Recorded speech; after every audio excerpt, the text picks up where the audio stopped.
Bom dia a todos os irmãos da Igreja Batista Moriá. Estamos reunidos mais uma vez para juntos louvarmos ao Senhor. Quero deixar uma palavra de encorajamento aos irmãos.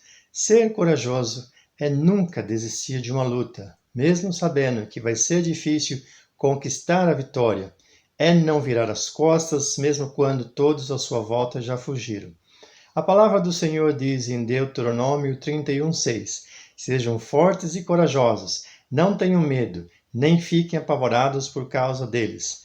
Pois o Senhor, o seu Deus, vai com vocês, nunca os deixará, nunca os abandonará.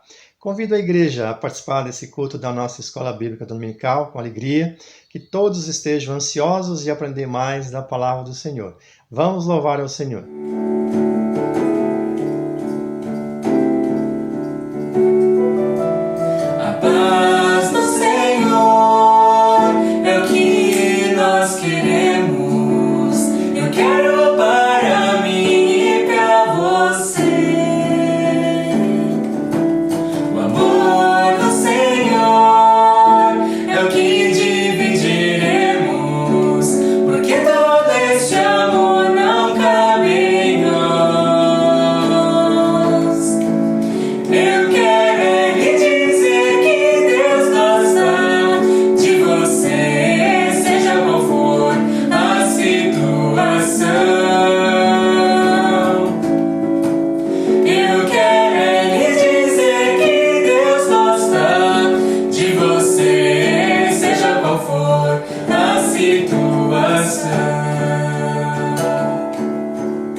No primeiro dia da semana, estamos reunidos para louvar o nome do nosso Deus, aprender mais da Tua Palavra e falarmos com Ele das nossas necessidades.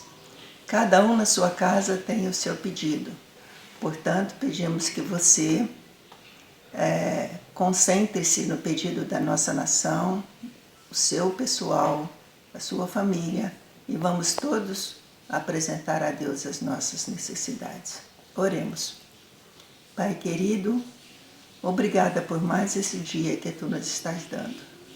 Obrigado pela oportunidade de falarmos contigo.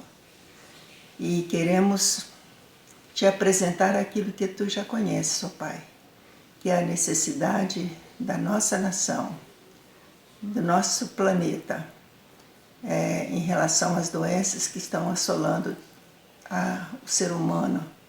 Por isso nós te suplicamos, ó Deus, que Tu nos abençoes e nos dês tranquilidade para vivermos esses momentos, paciência, fé e esperança, Senhor, que Tu vais resolver o problema da melhor forma possível.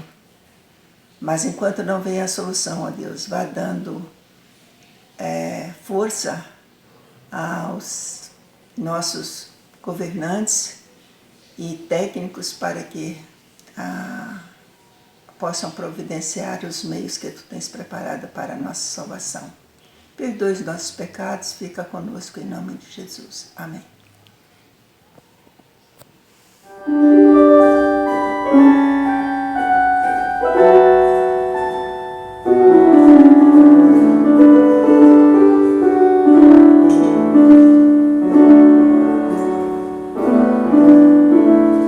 Vem derrama paz.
Bom dia, meus queridos irmãos.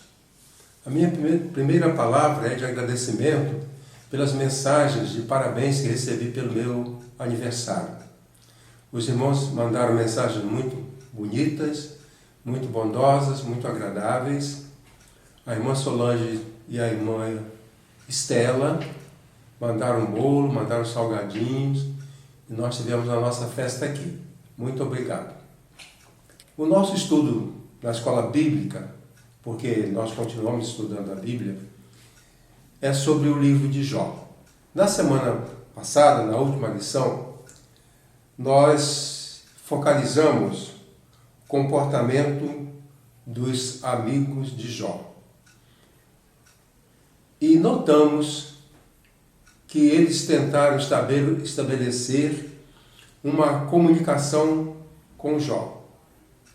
O livro de Jó foi escrito para mostrar, para focalizar um debate sobre Deus, sobre a natureza, sobre o mundo, sobre a teologia, sobre a filosofia, na situação em que Jó, o sofredor, estava com esses amigos. Inicialmente, o livro de Jó diz que aqueles amigos de Jó vieram para confortá-lo, porque a situação dele era muito dolorosa.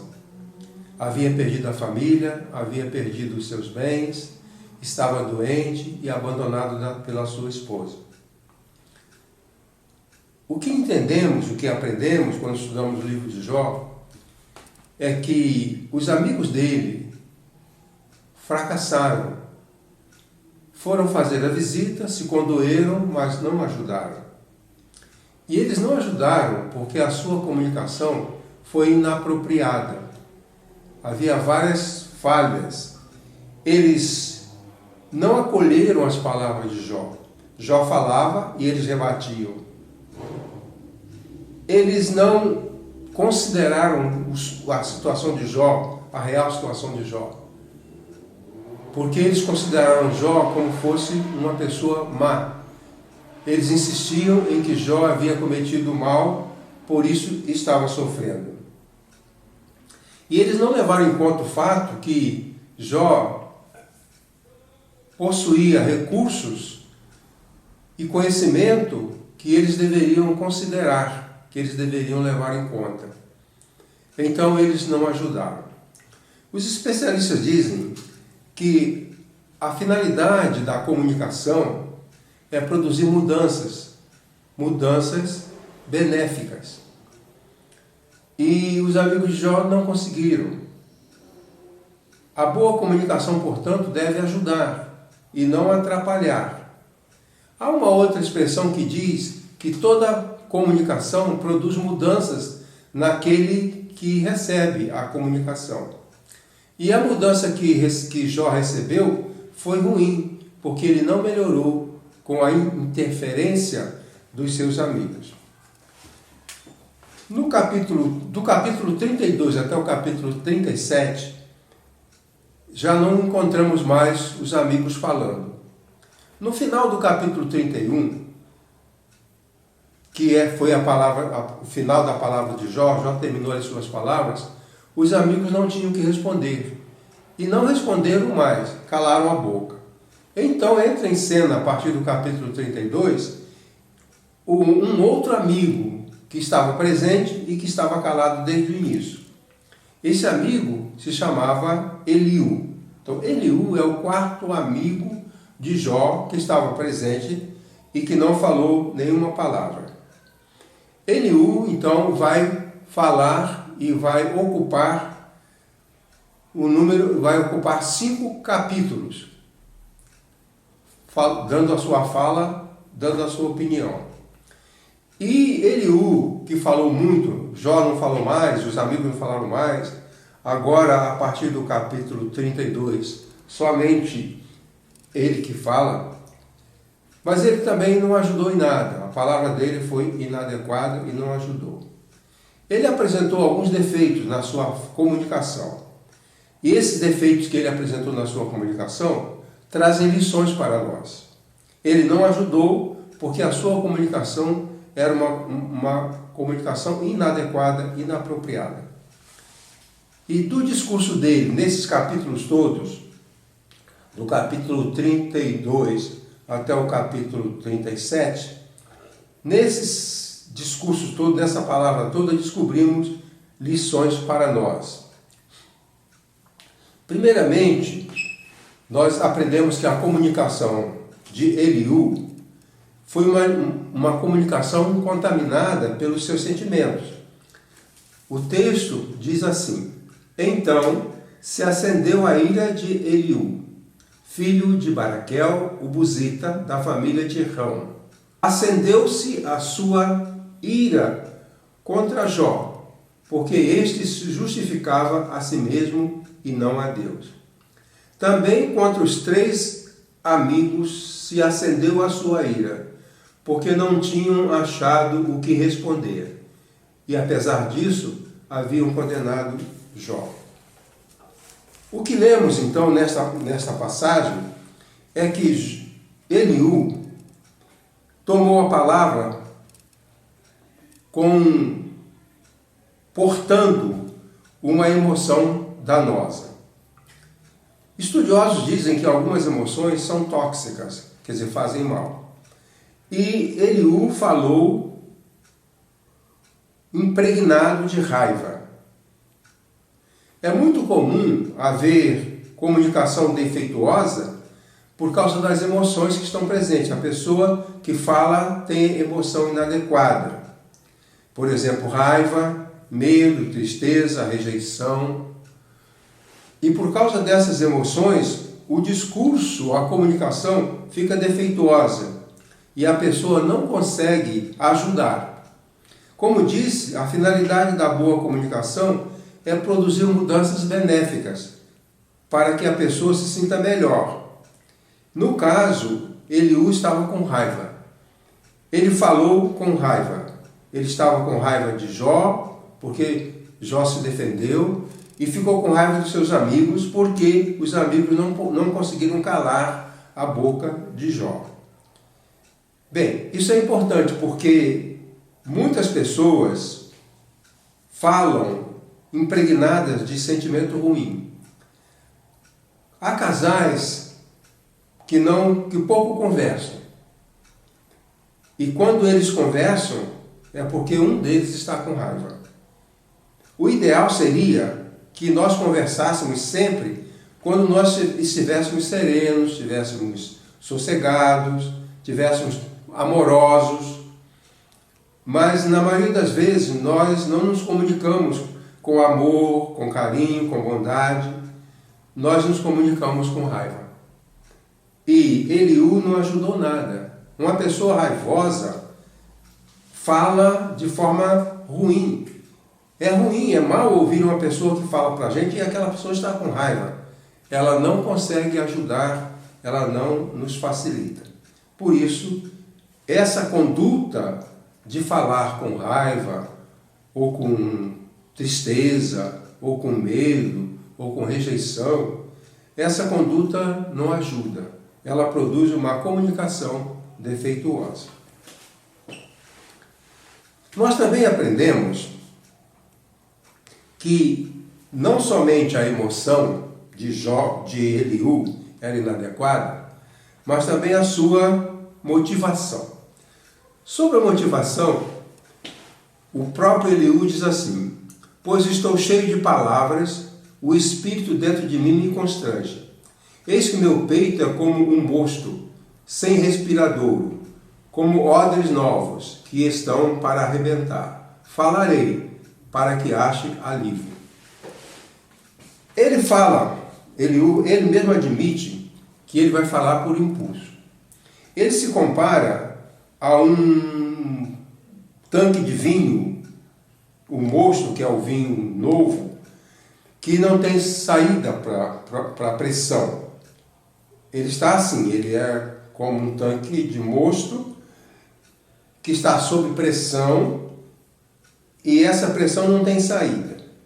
Ou ele está como um odre de vinho que está expandindo e o odre vai arrebentar.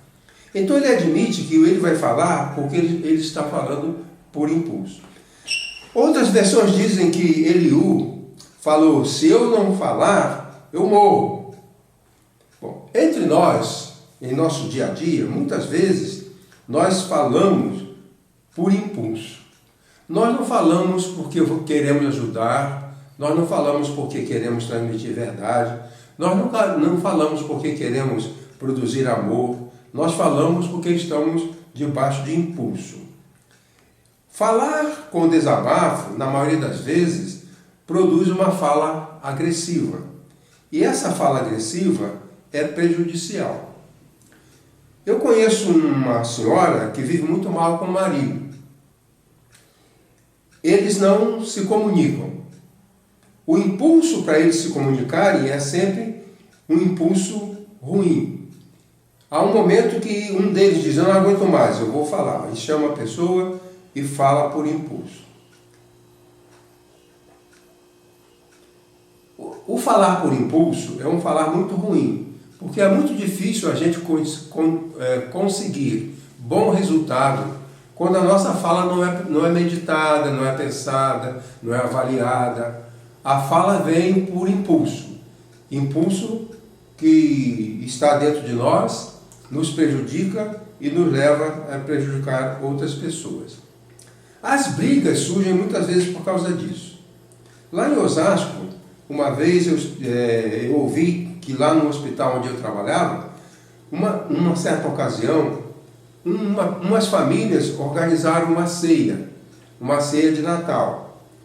E lá alguém começou a falar alguma coisa, usou bebida alcoólica, falar alguma coisa que ofendeu outras pessoas.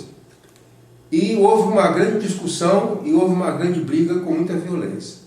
Várias pessoas foram atendidas no hospital porque na festa, onde todo mundo estava bem, todo mundo estava feliz, todo mundo estava se alimentando, uma pessoa falou por impulso e causou grande dano. Devemos ter cuidado para não falar por impulso. O apóstolo, não me lembro agora quem era, mas disse que a nossa palavra deve ser temperada com sal. Quer dizer, temperada como se tempera um alimento. Não pode ser uma palavra destemperada. Eliú produziu uma palavra destemperada. Ele não ajudou em nada. Também aprendemos que havia arrogância. No capítulo 33, começando do versículo 1, ele disse para Jó, Eliú, o amigo, disse para Jó: ouve, pois, as minhas palavras, Jó, e dá ouvidos a todas as minhas declarações. Eis que já abri a minha boca, já falou a minha língua, debaixo do meu paladar. As minhas palavras declaram a integridade do meu coração, e os meus lábios falam com sinceridade o que sabem. Então esse é um discurso de uma pessoa arrogante. Ele é o mais sabido, ele é o melhor, ele é o mais inteligente. Jó não sabia nada, os amigos de Jó não sabiam nada, ele que sabia. Há uma parte em que ele discute a questão dele ser mais novo. De acordo com a compreensão daquela época, os idosos tinham mais sabedoria. E Eliú até disse, eu fiquei calado porque eu sou mais novo, então eu não quis falar. Mas do jeito que vocês agiram, eu tenho que falar. E na verdade, eu sou mais novo, mas sou mais sábio do que vocês. Vocês não têm conhecimento. Eu estou cheio de sabedoria, estou cheio de conhecimento, eu estou cheio de saber. Essa pessoa achava, esse homem achava então, arrogantemente, que ele era mais sábio. A Bíblia diz que nós devemos ser humildes. Deus dá graça aos humildes e é tolerante com as pessoas soberbas. Então essa é uma coisa que nós devemos evitar. Evitar de achar, de pensar que nós somos melhores, que temos mais sabedoria, que temos mais conhecimento, que temos mais saber. Além do mais, nós temos uma outra atitude que nos leva, a atitude de Eliú, que nos leva a avaliar também a nossa atitude, que é evitar os assuntos dolorosos. Palavras ferem, palavras machucam. E algumas palavras machucam muito mais. Desde o início do capítulo 3, o assunto era um assunto de dor, um assunto doloroso. Os amigos de Jó criticavam Jó, que estava ferido, machucado. Jó respondia, e esse assunto era um assunto doloroso, de acusações, de defesas, de acusações, de defesas. Falaram sempre a mesma coisa. Quando Eliú tomou a palavra, ele pegou o mesmo discurso. O bom senso manda que quando há uma conversação, quando a coisa fica difícil, causa emoções ruins, quando estamos conversando e começa a haver dor, sofrimento, choro, que esse discurso tem que ser modificado. É preciso deixar aquele assunto doloroso e mudar para um assunto mais suave. Minha mãe falava de pessoas que continuavam com a mesma ladainha. Isso acontece muito em casais, marido e mulher. Quando começa-se um assunto e aquele assunto é doloroso e ficam horas e horas conversando, debatendo, discutindo em torno de uma questão dolorosa. O problema de Eliú é que se ele mudasse o discurso, ele dissesse, bem, até agora falamos isso, pecado de Jó, acusação dos amigos, castigo de Deus, esse assunto trouxe dor. Então, Jó, eu vou fazer o seguinte, eu quero falar, mas eu não vou falar desse assunto. Vou mudar de assunto, tá bom? Então eu vou falar outra coisa. Eu vou contar uma história, eu vou recitar um poema. Então, quando nós estivermos reunidos e percebemos que o assunto que estamos discutindo é de dor, é de chateação, é de aborrecimento, devemos parar aquele assunto. Na igreja, eu aprendi desde cedo que muitas vezes nas assembleias surgem assuntos dolorosos e começa a haver situações de dor. Então, geralmente, a gente pede à igreja para deixar aquele assunto para uma outra ocasião. Então, nós deixamos aquele assunto sobre a mesa, porque não conseguimos chegar a um acordo. E então, guardamos e discutimos outros assuntos. Se o assunto é duro, é pesado, nós deixamos aquele assunto para discutir posteriormente e discutimos na hora um outro assunto. Nas assembleias de igreja, nos grupos, nas famílias, quando o assunto for duro, for doloroso, for de trazer sofrimento, esse assunto deve ser evitado para uma outra ocasião, quando houverem condições mais próprias para discutir aqueles assuntos. O amigo de Jó, Eliú, falhou porque ele, até então calado, agora está com raiva. Ele vai falar porque ele está com raiva. A motivação dele era uma motivação do impulso. Ele vai falar por impulso. Além do mais, ele era arrogante. Ele tinha uma ideia sobre ele que superava a ideia que ele tinha sobre os outros. Ele diz, eu sou mais jovem, mas não são os velhos que sabem. Os mais jovens também sabem. E eu sei mais do que vocês. Por isso vou falar. Essa arrogância é muito ruim, faz muito mal. Na família, nas comunidades, no trabalho, na igreja. E finalmente ele insistiu no assunto que era um assunto doloroso. E por causa disso, ele falou sozinho. Os 3 amigos não levaram em conta, Jó não levou em conta, ninguém respondeu, ele falou sozinho e depois ele não tinha mais o que falar e ele calou a boca. Na próxima lição nós vamos verificar que Deus vai falar com Jó. Deus vai conversar com Jó e vai resolver o problema de Jó. Os amigos de Jó não ajudaram a resolver o seu problema, mas Deus tem a palavra que resolve os nossos problemas. É o que vamos aprender na lição seguinte, a partir do capítulo 38 de Jó. Seria bom que nós dessemos uma lida, uma estudada, lêssemos os capítulos seguintes, porque ali vamos ver como é que Deus mostra a Jó a maneira que ele tinha para sair daquela situação, daquele sofrimento. Deus abençoe a todos nós, nos dê sabedoria. A comunicação traz vida, traz saúde e alegria, mas também pode trazer doença, sofrimento e até violência e morte. Muito obrigado, fique com Deus. Quero contribuir com dízimos e ofertas para a Igreja Evangélica Batista Moriá. Como faço? Primeiro, não saia de casa. Utilize os canais digitais, como o aplicativo e Internet Banking. Informe o destino de sua oferta, enviando o comprovante para o e-mail abaixo, descrevendo o destino de sua contribuição, dízimos, ofertas para missões, pagamento de terreno. Caso tenha dificuldades, não se preocupe, guarde sua contribuição para quando estivermos reunidos novamente. Aqui estão os dados bancários, eles também estarão disponíveis na descrição do vídeo. E o mais importante, contribua com alegria. Cada um contribua segundo tiver proposto no seu coração, não com tristeza ou por necessidade, porque Deus ama quem dá com alegria.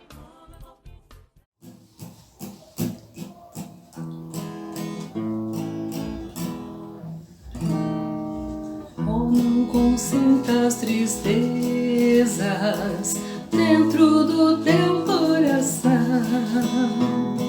tendo fé firme no Mestre, segue-o sem hesitação. Não consentir, não consentir que qualquer dor ou tristeza venha apagar teu amor. Não temer e nunca ceder. Em teus apertos te lembra que Cristo é o teu protetor. Se por acaso desgostos vierem trazer-te temor, nunca te esqueças que Cristo é teu maior protetor. Não consentir, não consentir que qualquer dor ou tristeza venha apagar teu amor. Não temer e nunca ceder. Em teus apertos te lembra que Cristo é o teu protetor.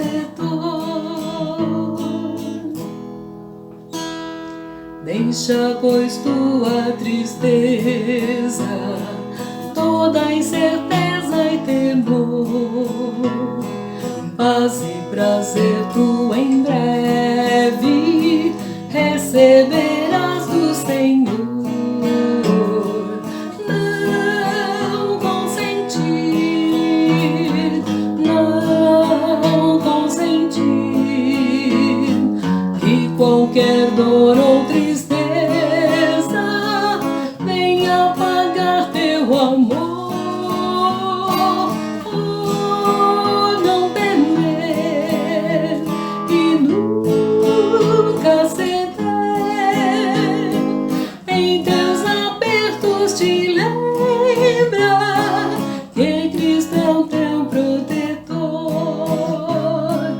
em teus